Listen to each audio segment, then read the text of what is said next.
afraid. I'm from Bulacan. So, Tagalaguro ng bisita. Brother Nico, welcome. Yeah. Woo! Praise God. Amen. Hallelujah. I'm so blessed. Are you blessed? Amen. Alam niyo po, during my stay here in Europe, hindi lang po kayo yung nabe-bless. Actually, during ministry time, I am so blessed too. The Lord has been moving in my life and touching me in so many ways. Iba ang Diyos dito. Time 61. Okay, take aside. Thank you for the fellowship. Amen. Amen. Thank you for the love. Thank you for the invitation. I was supposed to go early sa Manila after the convention natin. But our leadership here in GMC has proposed that I should stay longer. And good for me, I agreed. Thank you for our pastors. Palapakan natin yung ating mga pastors. You know what? Being a pastor, hindi po mahirap magpastor. Sobrang hirap. Hindi po mahirap magpastor, sobrang hirap.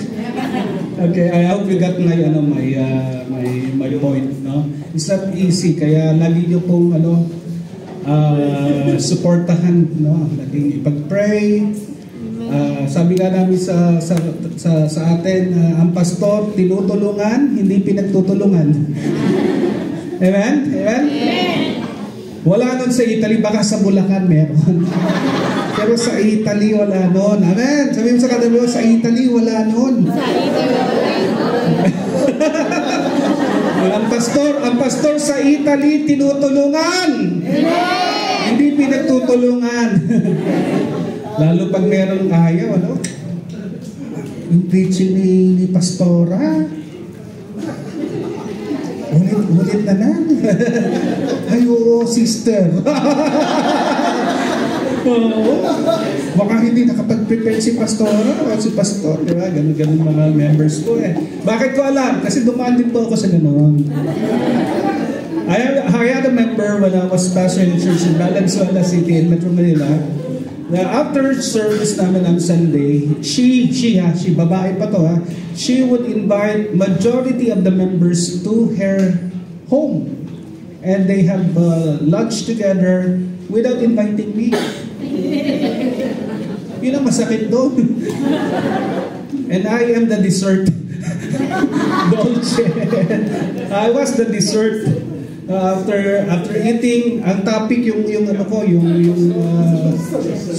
ko, yung the way because I was a young pastor then, I was freshly minted from Bible school, from Bible college. So it was a struggle for me. And hindi ako yung first choice nila na magpastor. Kaya lang no choice. Hirap pala nun. Ang hirap pala nun yung sinagot ka lang dahil wala silang choice, sinagot ka, pero hindi ka mahal.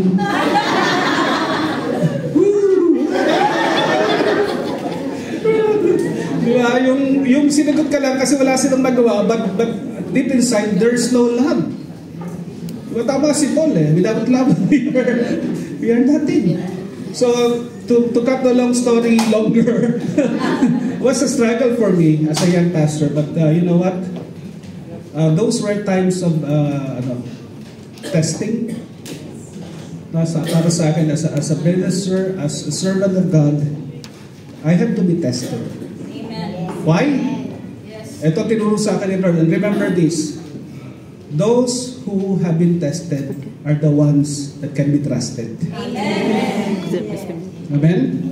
Bakit nagtitiwala yung mga amo nyo? Nasubukan kayo And because they have tested you and you have proven yourself, that's why they trust you. Kaya huwag nyo sisirain yung tiwala, di ba? Pag nawala ang pera lang ang nawala. Pag tiwala ang nawala lahat. Amen? When money is gone, it's only money. But when trust is gone, everything is gone. Amen? So those who are tested are the only ones that can be trusted. Diba? Hindi mo gagamitin yung hindi mo nasubukan. Diba? You will, hindi mo, di ba yun po yung reality of life. And in the ministry, you have to be tested first. And then God will trust you, and then another testing, and then trusting, testing. It's a cycle actually. And the promotion becomes higher and higher and higher as the Lord keeps on trusting you. Dumating ko sa punto, yung last na medyo mabigat na testing sa akin, pinabarangay ako. At ang nagpabarangay sa akin, kapwa ako pastor. Imagine that. Sakit. Oo, pinabarangay mo ako. But that is history now. And I have a testimony that God is amazing. Amen. Ang buti ni Lord. Sabi mo sa katabi mo, ang bait-bait ni Lord. Ikaw lang hindi. Ang bait-bait ni Lord. Amen. Ang bait-bait ni Lord sa atin. Amen. We are highly favored. Amen. You are highly favored. Hindi lang si Mary. Diba? Ave Maria plena gracia. No. We are all favored by God. Amen. By the way, nabanggit kanina yung fire up. Okay. Mga kapatid, fire up is not just an emotion actually. Actually, fire up is one of the components sa ating pong discipleship process. Isang major component, but it's just a component. Kailangan nyo pong madaanan yung buong discipleship process para ma-appreciate nyo yung fire up. Amen. Kung mga umaten doon, they underwent the process. In fact, fire up is stage 2. Meron tayong, ilan? At least 7 or 8 stages sa ating pong discipleship process. Okay po, mga kapatid? So, although napakaganda talaga, may 3 bagay. There are 3 things that we want to accomplish during fire up. Number 1, we want to have freedom. Say it, freedom. Freedom. Okay, from sin, etc., etc. From bondages, etc. Freedom. Sino nang nga lumaya doon sa fire up? Taas ang kamay. Amen. Hallelujah. Yung mga nagte-testify dito kanina, mga bilanggo yun eh. Mga preso dati yun. Ngayon pinalaya na. No? They are malaya na. Freedom. And then secondly, sa nagagawa o nangyayari po during fire up, we experience fire. Apo, yung Holy Spirit. Amen? Patapos alisin. Kailangan nagyan. Diba? Kasi kung hindi, babalik lang yun. Okay, we have to be filled with the Spirit. Fire. And thirdly, sa tingin ko, ito yung talagang focus.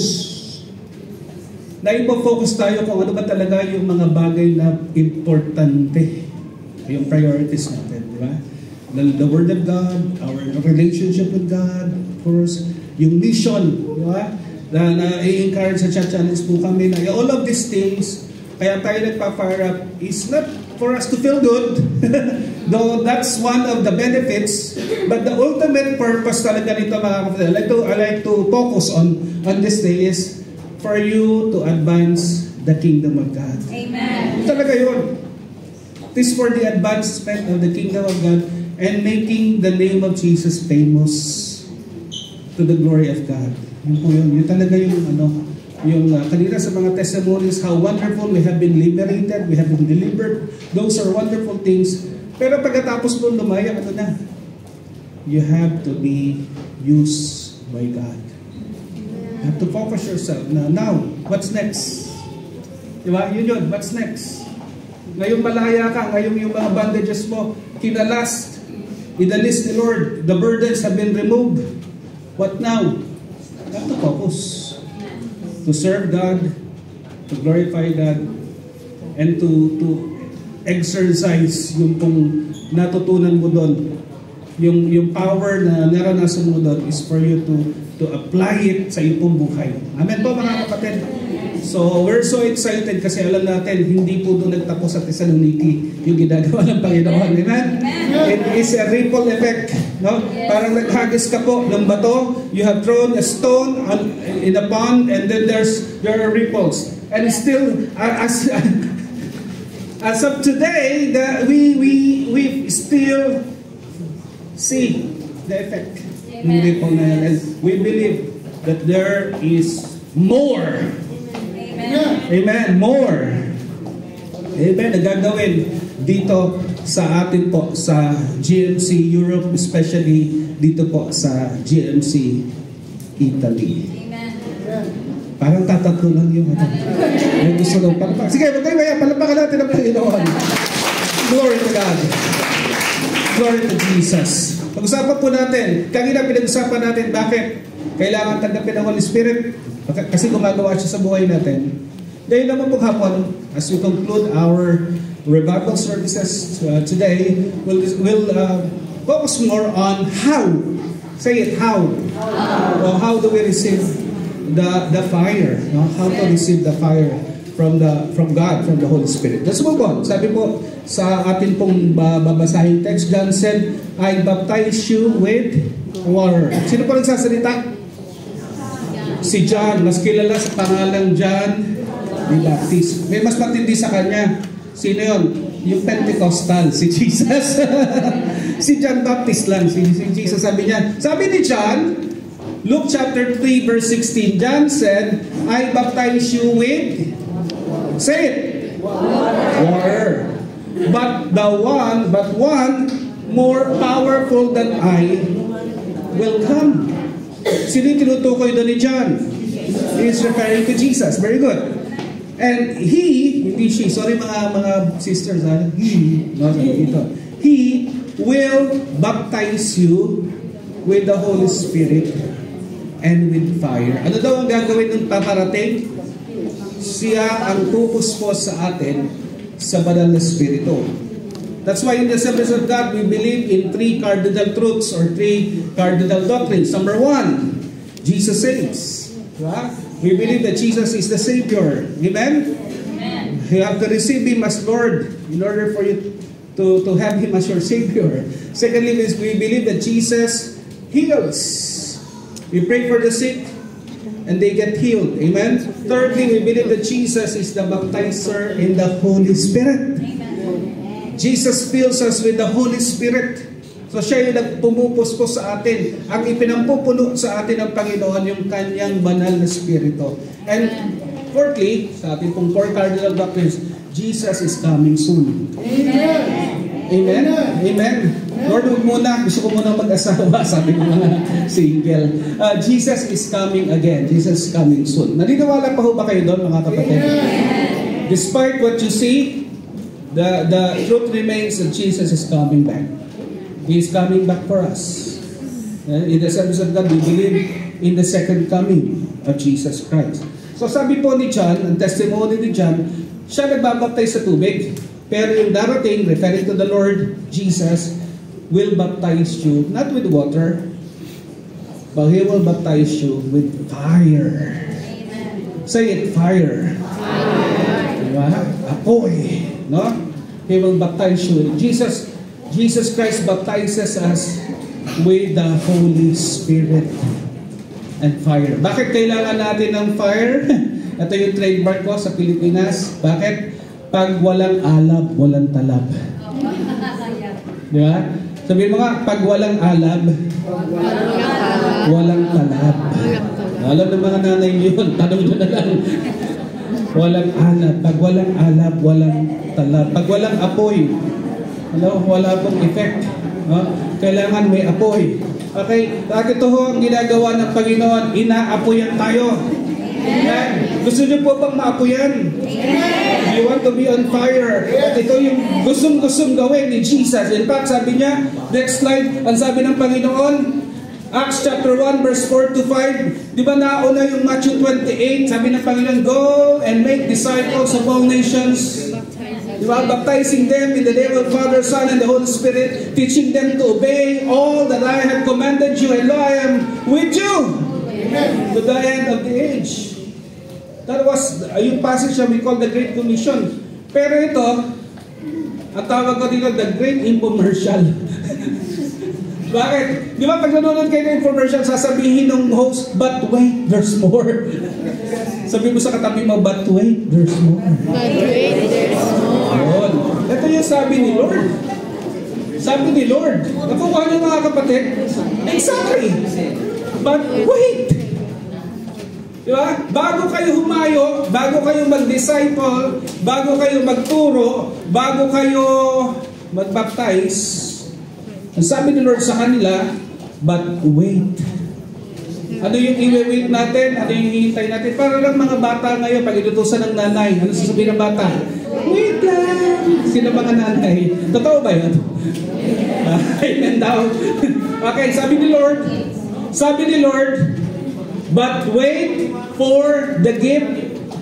Tinawag niya yung Holy Spirit na gift dito. The Father or my Father promised. Pinangako. Diba? Sino rito yung pagkapangakuan ay umaasa doon sa pangako na yun? Nangako siya na ikaw lang ang mamahalin. Yung pala, tatlo kayo. Diba? Salbahe. My Father promised, which you have heard me speak about. Ibig sabihin, previously, binanggit na ito ng Panginoon. Previously, nagturo na si Jesus about the promise, about the gift. No? Yes. During his 3 years with his apostles, with his disciples during the time, Jesus has taught about the gift. Sabi niya, binilikan niya yung si John. Sabi niya, for John baptized with water. Diba? Sabi ng Luke kanina, but in a few days, you will be baptized with the Holy Spirit. Amen? So ito yung pangako ng Panginoon. Bakit ganon? Di ba tapos na sila sa kanilang discipleship? Graduate na sila ng discipleship program nila. Na-equip na sila. Tama? Pwede sabihin na ito yung certificate of recognition or certificate of completion. First honor, Simon. Second honor, Johannes or si John. Yeah? They had the best master, they had the best teacher, they had the best discipler, they had the best curriculum. Yes. They underwent the best training from the very best. Di ba dapat sakto na yun? Di ba dapat okay na yun? Eh bakit sabi ni Lord, but wait. There's more. Amen? There's more. Discipleship, any system without the Spirit is incomplete. Yun po yun mga kapatid. They had the teachings, yes. They had the doctrines, yes. They had the process, yes. They had the system, yes. But do they have the Spirit? Not yet. Not yet. Jesus said, wait for the Spirit. In a few days, you will be baptized with the Holy Spirit. Sa atin pong mga Pentecostal, sa ating Assemblies of God, we receive 2 magnificent gifts. First one is the gift of relationship with God. Because of that, we have salvation, right? We have new life, eternal life. And the second gift, dahil doon sa relationship yan, we have the privilege to receive the Holy Spirit sa ating pambuhay. That's the second experience sa ating Assemblies of God. We believe that it is subsequent, that it is distinct from the experience of salvation. Yung po tinatawag natin baptism in the Holy Spirit. Okay, so Pastor, kailangan pala ito? Oo, kailangan to. Para sa akin, non-negotiable. Diba? Pag may naliligaw sa'yo, tingnan mo kung pogi. Ano yung pogi? Kahit babae, pogi dapat. What is pogi? Presence of God inside. Amen? Sabihin mo nga, dapat pogi. Pag may nililigawan ka, mga boys, pakinig. Pag may nililigawan kayo, dapat pogi din.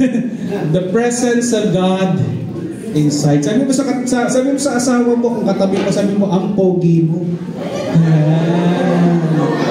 Ang pogi mo. Yan. Sabi mo sa katabi mo, ang pogi mo.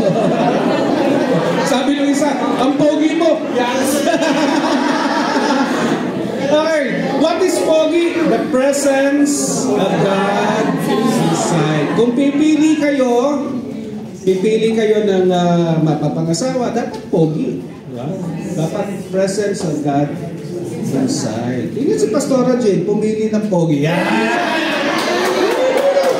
Sabay ganun no? Jollibee lang katapat doon.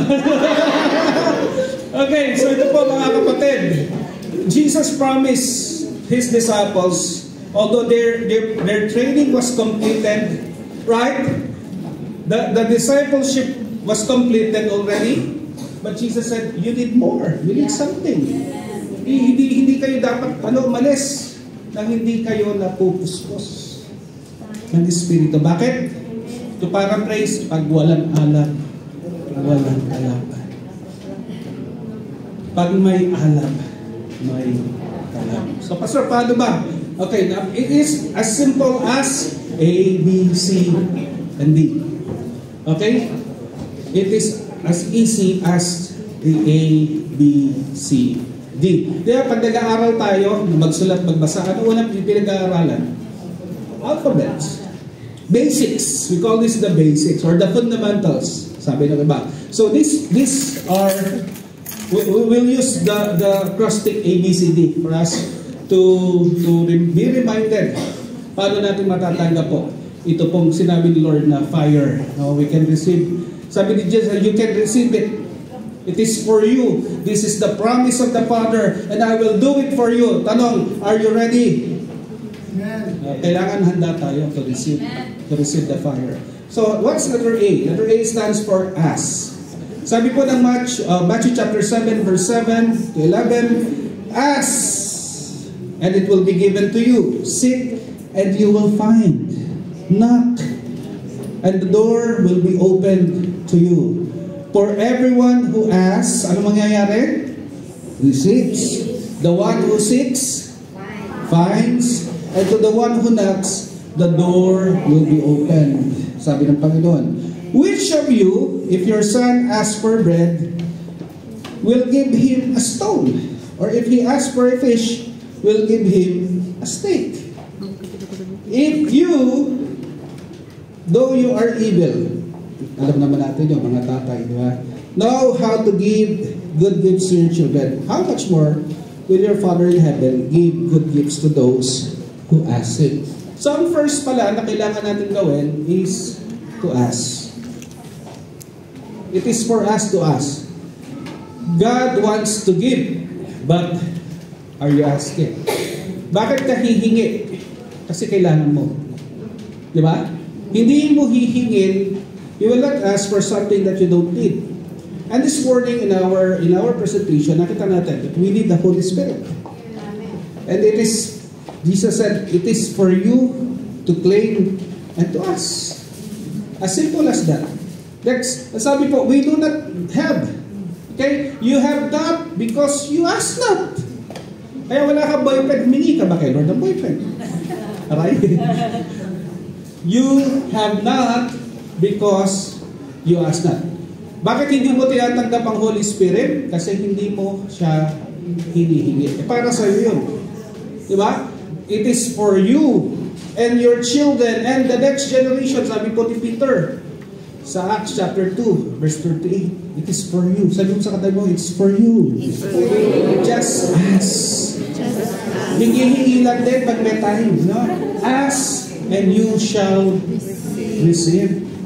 God is happy to give you the Spirit, but you have to ask. Yun lang yung condition na nakatouch doon, mga kapatid. God wants to bless you, but you have to be open to receive. You have to ask. Amen? You have to ask by faith. Di ba? Kasi ang daming reasoning sa isip mo, ang daming doubt in your mind na ito ba talaga para sa akin? Ito ba talaga yung nilalaan ng Diyos? But you have to believe in your heart. You have to receive it by faith. You have to cast away all doubts in your heart. And you just freely say, Lord, give me your Spirit. Simply as simple as that. As a child. Sabi nga, child. Di ba? Kung kayo ng mga tatay, humihingi yung anak nyo, di ba bibigyan nyo? Like a child, we just ask God, approach Him like a child. And just ask, just simply ask. Amen? Amen? ask for the gift of the Spirit, not just for tongues. Tongues is the wrapper. Okay? But the true thing, the gift is really the baptism of the Holy Spirit. More of the Spirit, more Spirit control sa buhay mo. No? Yung feeling ng Holy Spirit, it's the Spirit controlling you. Bakit ang manifestation ay tongues? Kasi mahirap pasunrin yung dila ng tao. Diba? Sabi ni James, it's hard for us to control the tongue. So that's why when the Spirit controls us, isa sa unang hinahawakan niya, the one member or organ of our body that the Holy Spirit takes hold of is our tongue. Amen? Amen? Because when He controls the tongue, He controls the whole person. Amen? So yun po mga kapatid. Anong unang gagawin? You simply ask. Number 2, we have to believe. Amen? Maniwala. Sabi sa verse 11, Believe. Amen? When you ask, you believe. Diba? Hindi yung nagtatanong ka, nagdududa ka, bibigay kaya ito ng Diyos. Hindi. You have to believe. So ito yung pangalawang gagawin natin. Hihingi ka, tapos maniniwala ka na ito ay para sa iyo. Amen? You have to believe. Next slide. Ito po sabi dyan. It is our Father's good pleasure to give us the gift, the Holy Spirit. Amen? You have to believe that this is for you. And this is the promise. Jesus promised the full inflow and outflow of the Spirit on those who believe in me. No? Sabi ni Jesus, I am the water of life. Anyone who believes in me, springs of living water will flow from his heart. At sabi po ni John, pinaliwanag niya sa verse 39, Jesus was referring to the Holy Spirit na tatanggapin ng mga nananampalataya. Amen. Sa Panginoon. For those who believe. You ask and ask by faith. Amen? That this is for you. That rivers of living water will flow from your heart because there will be the Holy Spirit in you. Overflowing. Amen? Amen? Unlimited supply. So we must believe. Letter C.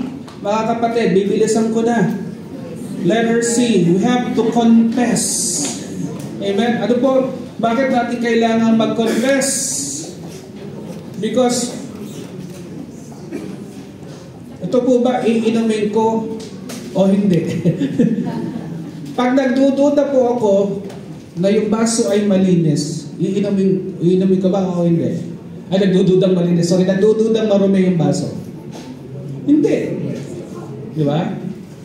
I will only drink this if I am sure that the vessel or the glass is clean. Tingnan nga natin. Kung wala ang bibig ko, alam nyo na. Refreshing. So mga kapatid, ganun po. You will not fill a cup or a glass or a plate. You will not use utensils that you know ay marumi. Pag mga Pilipino ang arte, sa handaan, may tissue, may plato. Ano gagawin ng mga Pilipino? Pupunasan ba yung mga pinggan? Tama? Pilipino ba kayo? Yes. Pupunasan yung pinggan, pupunasan yung kutsara, pati baso.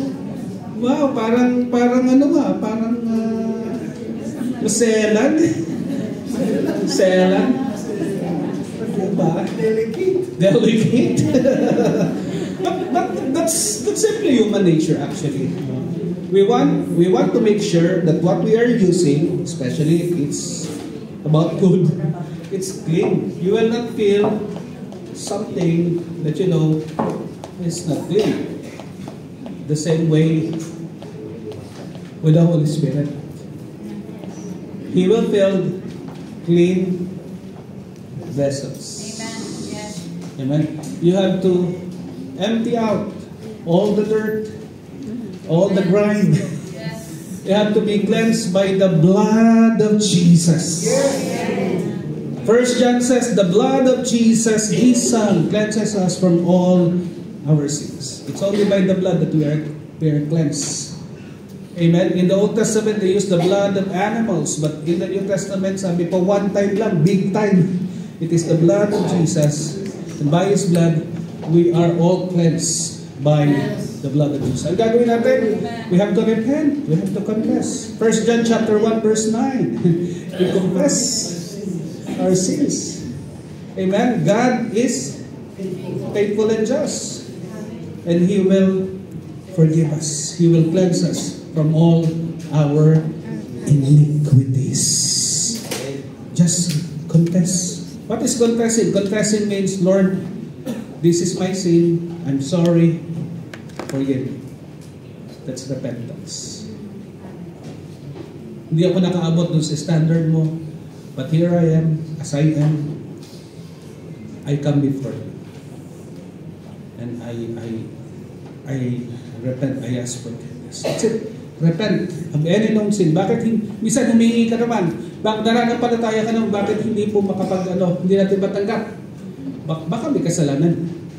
Baka marumi, kaya hindi po mailagay. Baka dito ba uso yung SIM card? Uso pa ba dito yung SIM card sa Europe? SIM card? Yes. Yes, your phones, you have SIM cards? Yes. Yung mga tatay, dalawa. May SIM card at saka SIM card. Yung pagpapasok ng banyo, tapos tatanggalin yung isang SIM, tapos ipapasok yung SIM card. Wala dito doon sa Italy! Walang SIM card dito, baka sa Bulacan meron. Sa Italy, walang SIM card. SIM card lang, pastor. SIM card lang. Hallelujah. Yeah, SIM card lang. Walang SIM card. So, any hidden sin, any grudges, any unforgiveness, any bitterness. Alam niyo, bitterness is a sin. Yes. Unforgiveness is a sin. Yes.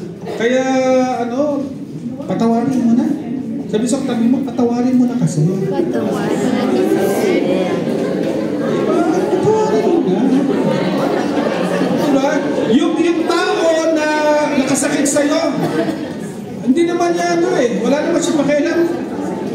Ikaw, dala-dala mo yun araw-araw, bumibigat. Diba?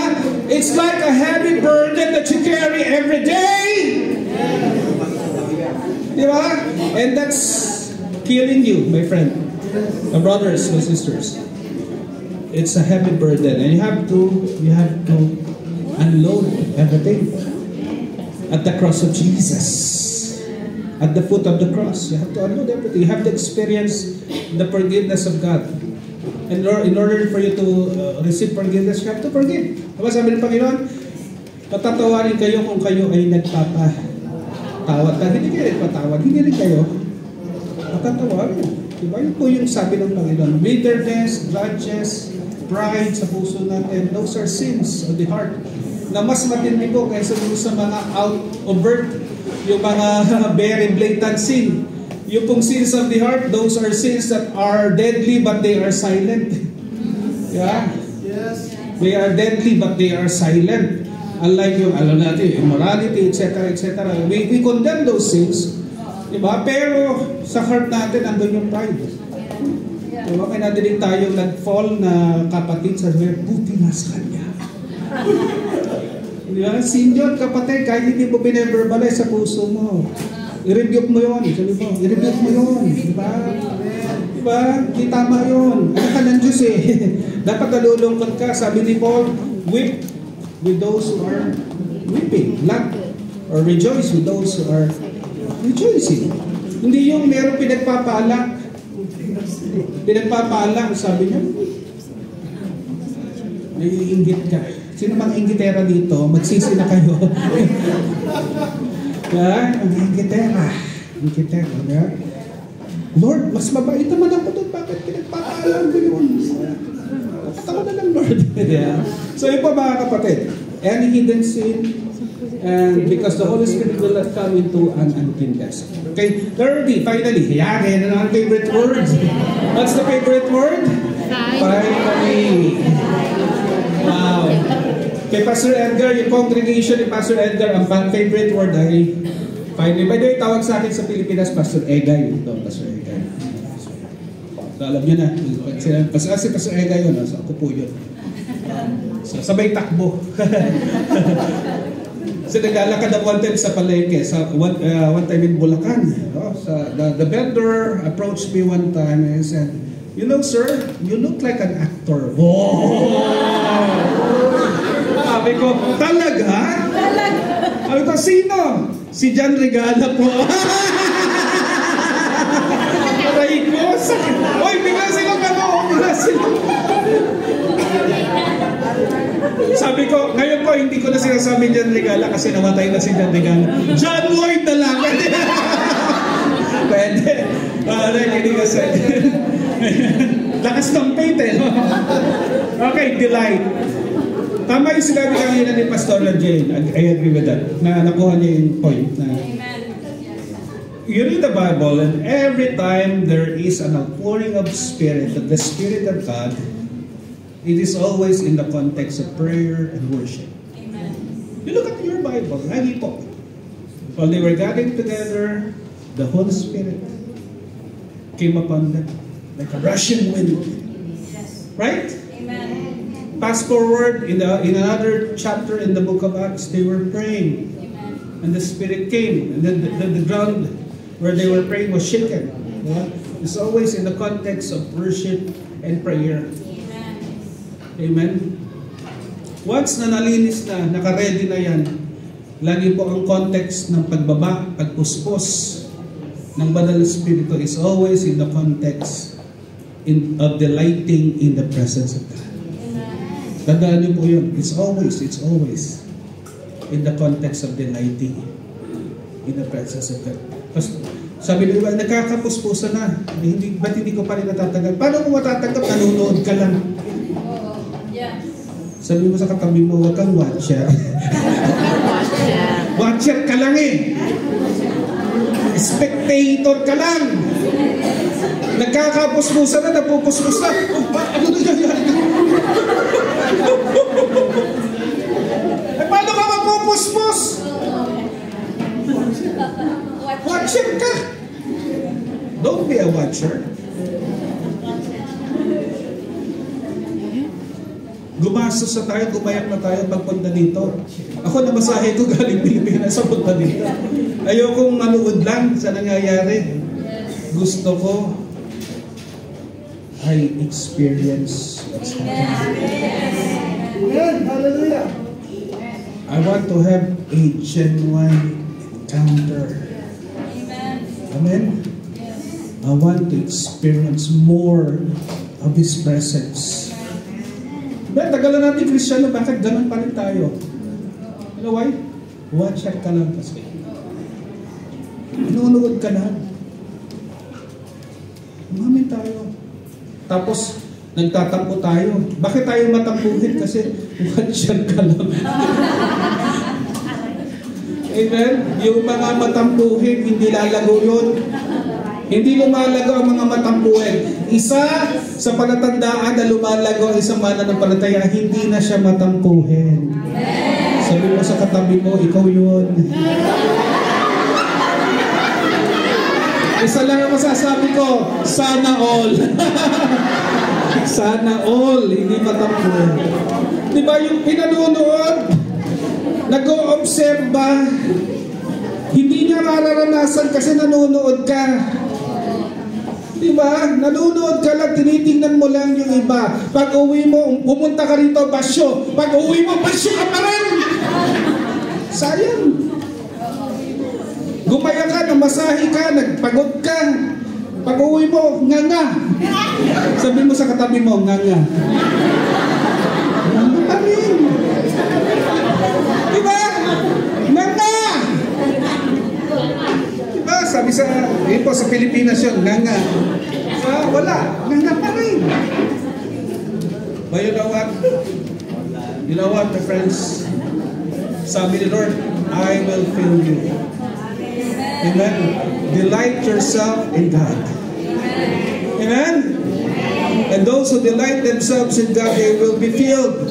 Sabi ng Bible, blessed are those who hunger and thirst for righteousness, for they will be filled. Ibig sabihin ng righteousness si God. Those who hunger and thirst for God will be filled. Hindi sila uuwing nga. Hindi sila uuwing basyo. Uuwi silang punong-puno ng pagpapala ng Diyos.